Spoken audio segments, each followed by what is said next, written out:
Over 120 members of Congress are now on record saying a sitting president should not finish his term. Let that sink in. That's not a rumor. That's not cable news hype. That's elected lawmakers openly calling for removal, resignation, and even the 25th Amendment. This level of rebellion against Donald Trump is rare, extreme, and historically explosive. And it's sending shockwaves through Washington. Behind closed doors, lawmakers are filing impeachment resolutions, senators are breaking silence, and governors are using words like unfit and dangerous. Publicly, Trump is lashing out, escalating rhetoric, and melting down as pressure comes from every direction at once. Congress, courts, protests, and investigations. This isn't one scandal. It's a pileup, and the cracks are getting harder to hide. So what pushed things this far right now? Why are these demands exploding all at once? And what does this power struggle mean for the future of the presidency? Stay with me, because the next 10 reasons explain everything. More than 120 members of the U.S. House of Representatives have now publicly stated that Donald Trump should not finish his term. That number alone is staggering. This isn't a fringe protest or a handful of loud voices. It's nearly 1/3 of an entire chamber openly defying a sitting president. In modern American history, this level of direct opposition is almost unheard of unless a presidency is already collapsing. And that's exactly why this moment matters. What makes this revolt so explosive is how public and formal it is. Lawmakers aren't just venting on TV or social media. They're putting their names on the record, filing impeachment resolutions, calling for resignation, and openly discussing constitutional removal mechanisms that breaks one of Washington's oldest unspoken rules. Internal dissent usually stays behind closed doors. And when it spills out like this, it signals something deeper, a loss of institutional confidence in the presidency itself. For Trump, this is more than political noise. It's a direct challenge to legitimacy. Every speech, every policy move, every court fight now happens under a cloud of rebellion. Even if removal never happens, the damage is real. Governing becomes harder. Allies grow quieter, enemies grow bolder, and the public starts asking dangerous questions like, if this many lawmakers think he shouldn't be there, what do they know that we don't? This congressional revolt is the spark, and everything else unfolding right now is the fire spreading outward. If this breakdown helped you see what most headlines won't explain, drop a comment with your take. We read every single one. We put serious time and effort into these videos, so please subscribe. It's just one click, and it helps more than you know. What's fueling this crisis even more is the sheer volume of impeachment resolutions being filed against Donald Trump and how quickly they're piling up. This isn't a single dramatic attempt that fades away after a vote. It's a steady drumbeat, with lawmakers repeatedly returning to the same conclusion: that Trump's conduct represents a serious threat to democratic norms. Each new resolution adds weight, history, and legitimacy to the last, making it harder to dismiss the effort as political theater. What makes this moment different from earlier impeachment attempts is context. These filings are happening alongside court defeats, public protests, and escalating rhetoric from Trump himself. Lawmakers aren't acting in isolation. They're responding to a pattern. Accusations now include abuse of power, incitement, and language critics say puts judges and lawmakers at risk. When impeachment language starts shifting from policy disagreements to public safety and democratic stability, the tone changes completely. This is no longer about partisan advantage. It's about perceived danger. And here's the key point most headlines miss. Impeachment doesn't need to succeed to be powerful. Even failed resolutions shape the narrative, drain political capital, and force constant defense. Trump isn't just fighting opponents. He's fighting the record being built against him. Every resolution becomes another official document stating that members of Congress believed removal was justified. Over time, that creates pressure, not just on Trump, but on anyone still defending him. This growing impeachment trail is why the meltdown isn't slowing down, it's accelerating. If this analysis made you stop and think, leave a comment with one word describing this moment: chaos, accountability, or something else. We put real work into breaking this down, so hit subscribe. It's one click, and it keeps this channel alive. When lawmakers start seriously discussing the 25th Amendment, a presidency has entered rare territory. This mechanism was designed for moments when a president is unable to perform the duties of office, usually due to severe medical emergencies, not political controversy. Yet now, critics of Donald Trump are openly arguing that his words, behavior, and decision-making raise questions about basic fitness to govern. That alone marks a dramatic escalation. This isn't about policy disagreements anymore. It's about capacity. What triggered this shift was not one isolated comment, but a pattern that alarmed officials across multiple levels of government. The statements suggesting the use of American cities as military training grounds, attacks on judges, and increasingly aggressive rhetoric pushed the conversation from hypothetical to urgent. When a sitting governor publicly calls for the 25th Amendment to be invoked, it sends a chilling signal. Concerns are no longer confined to partisan circles. They've entered the realm of constitutional emergency language, which is almost never used lightly. Here's what makes this especially explosive for Trump. The 25th Amendment doesn't accuse a president of corruption or crimes. It implies inability. And politically, that can be more damaging than impeachment. You can argue against charges, you can deny wrongdoing, but it's much harder to fight the perception that your own actions are evidence of instability. Even though invoking the 25th Amendment is unlikely under current conditions, the conversation itself is devastating. It reframes Trump's presidency not as controversial, but as potentially dangerous. And that shift fuels the meltdown we're watching unfold in real time. If this section changed how you see the situation, comment the moment that shocked you most. We genuinely want to know. And if you value deep breakdowns like this, subscribe. It's just one click, and it helps us keep doing this work.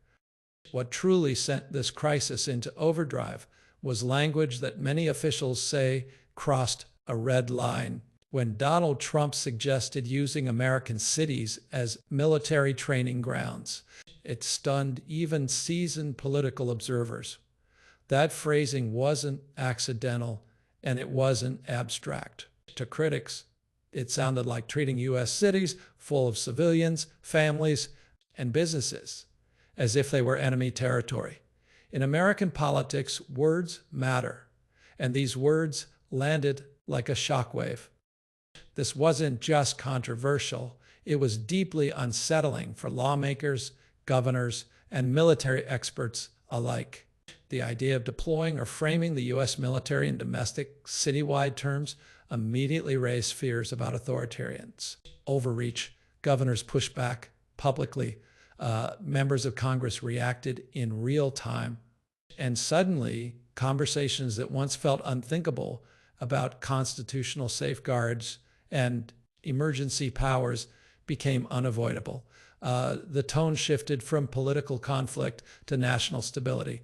And that's when the panic started spreading.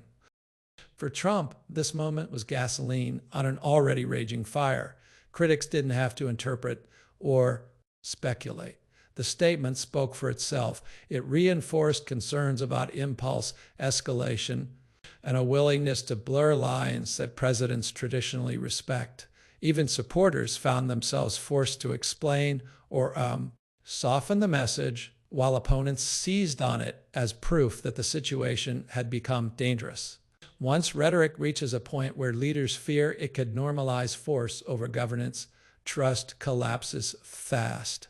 This single moment didn't create the meltdown, but it crystallized it, turning simmering tension into full-scale alarm across Washington. If that statement stopped you cold, comment the exact word or phrase that concerned you most. We're reading them all. And if you appreciate this level of effort and clarity, subscribe. It's just one click and it keeps this channel going.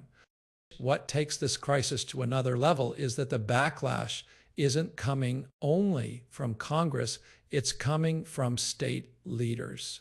People who normally stay far away from calls to remove a sitting president. When governors begin publicly questioning the fitness of Donald Trump, it signals that the concern has spilled beyond Washington politics into national governance itself. Governors are responsible for public safety, National Guard coordination, and emergency response. When they speak out, it's not symbolic, it's practical and serious.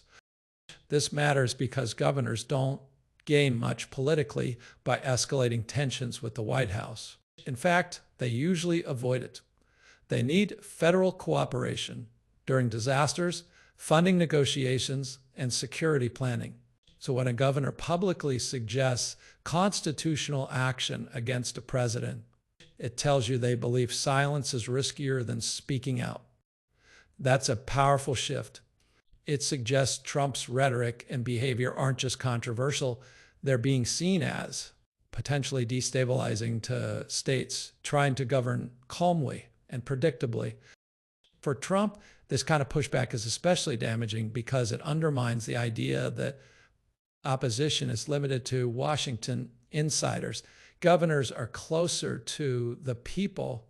They deal with real-world consequences. And when they express alarm, it reframes the crisis as something that could affect daily life, not just politics. That's when public perception changes. This is no longer about party lines. It becomes about whether leadership is steady, reliable, and safe. Once state leaders start signaling concern, the meltdown intensifies because the resistance now spans every level of government. If this part made you rethink how serious this really is, a comment from which level of government worries you most, Congress, states, or courts. We put real effort into this reporting, so please subscribe. It's just one click, and it truly helps us continue. What's driving this meltdown more than anything else is one simple fact. The numbers are moving in the wrong direction.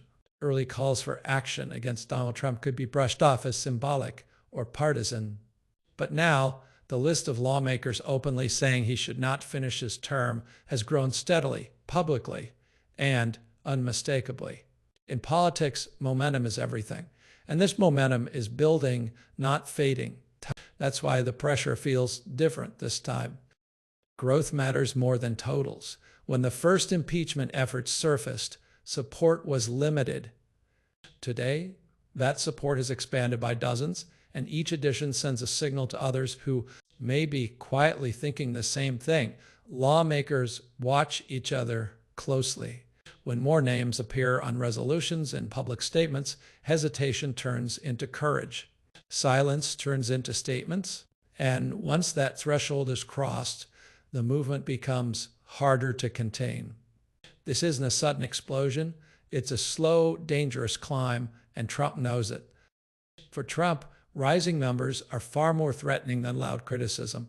He can fight media, he can attack opponents, but numbers represent institutional reality.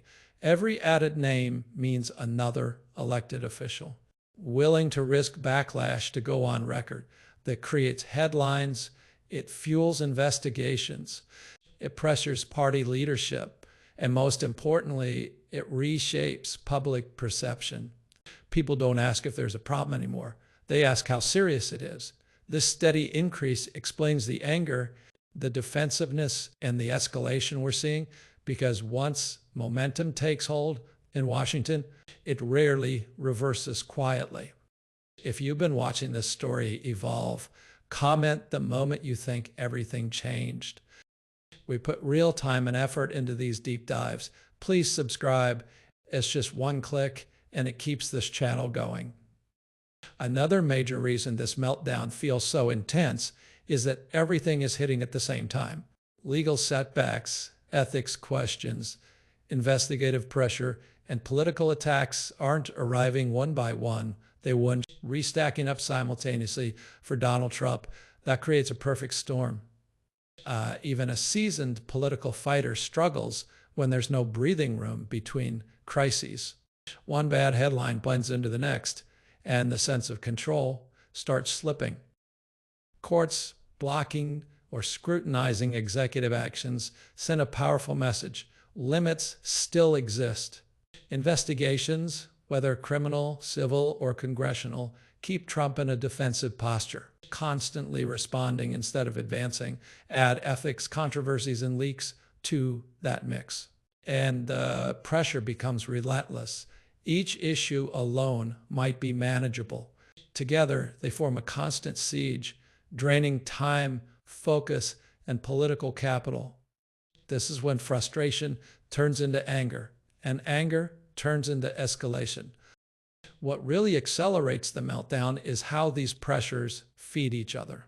Court losses energize lawmakers, investigations fuel protests, protests amplify media scrutiny hardens political opposition. It becomes a loop that's hard to break.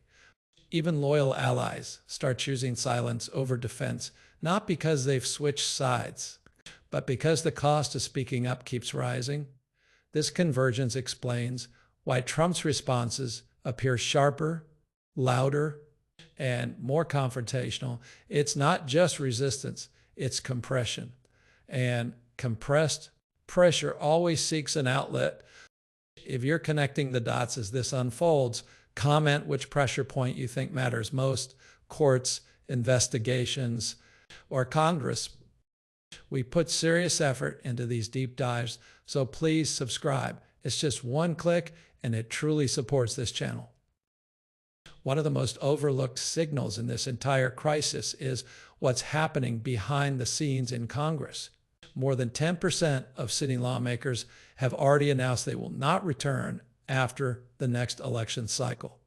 An unusually high number by historical standards. Some retirements are normal, but this wave feels different. Many lawmakers are walking away early, citing exhaustion, dysfunction, and an inability to operate in the current political climate shaped by Donald Trump. That kind of institutional burnout doesn't happen in healthy systems. When experienced legislators leave en masse, it weakens the guardrails of government. Senior members understand procedure, precedent, and restraint. Their exit creates a vacuum that's often filled by more extreme voices, less interested in compromise, and more driven by spectacle. Several former officials have even said outright they're leaving because they believe Congress has failed to check Trump's power, and some are now running again specifically to oppose him. That tells you something profound. The system is no longer just strained, it's being abandoned by people who once believed in it. For Trump, this dynamic is dangerous in a quieter but deeper way. A hollowed out Congress is easier to dominate in the short term, but far harder to stabilize in the long term. Pure institutionalists mean fewer buffers when tensions rise. Fewer deal makers mean more gridlock. And more chaos feeds the very narrative critics are pushing, that Trump's presidency isn't just controversial, it's corrosive. Lawmakers leaving doesn't grab headlines like impeachment does, but it may be one of the clearest signs that the political system is buckling under sustained pressure. If this made you think differently about what's happening behind the scenes, comment whether you see this as burnout or a silent protest. We put real effort into connecting these dots, so please subscribe. It's just one click, and it truly supports this work. At this stage, one comparison keeps resurfacing in Washington, even when people don't want to say it out loud. Richard Nixon, not because the situations are identical, but because of the pattern. Accumulating investigations, court pressure, congressional rebellion, public protests, a presidency increasingly defined not by policy, but by survival for Donald Trump. This comparison is uniquely threatening because history shows how quickly things can unravel once institutional support begins to crack. The key difference for now is party loyalty. Nixon's downfall only became inevitable when members of his own party turned against him. Trump hasn't reached that point yet, but the warning signs are there: growing discomfort, quieter defenses, carefully worded statements instead of full-throated support. History doesn't repeat overnight. It rhymes slowly, then all at once. And the more lawmakers talk about resignation, incapacity, and removal, the more that historical parallel hardens in the public imagination. This is why Trump's reaction has been so intense. Comparisons like this aren't just political attacks, they're legacy threats. Once a presidency is framed through a historical lens of collapse, it's almost impossible to escape. Every new controversy gets interpreted as another step toward that ending. Even if Trump ultimately survives, the shadow of that comparison reshapes how voters, lawmakers, and the media judge every move. That's the final reason this moment feels so explosive. It's no longer just about what Trump does next, it's about how history might remember it. If you've made it this far, comment one word that sums up this moment for you. We're genuinely curious. We put serious effort into these deep dives, so please subscribe. It's just one click, and it helps us keep bringing you clarity instead of noise. At this stage, one comparison keeps resurfacing in Washington, even when people don't want to say it out loud. Richard Nixon, not because the situations are identical, but because of the pattern. Accumulating investigations, court pressure, congressional rebellion, public protests. A presidency increasingly defined not by policy, but by survival. For Donald Trump, this comparison is uniquely threatening because history shows how quickly things can unravel once institutional support begins to crack. The key difference, for now, is party loyalty. Nixon's downfall only became inevitable when members of his own party turned against him.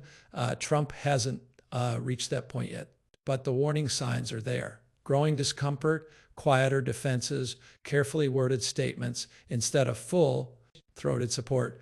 History doesn't repeat overnight. It rhymes slowly, then all at once.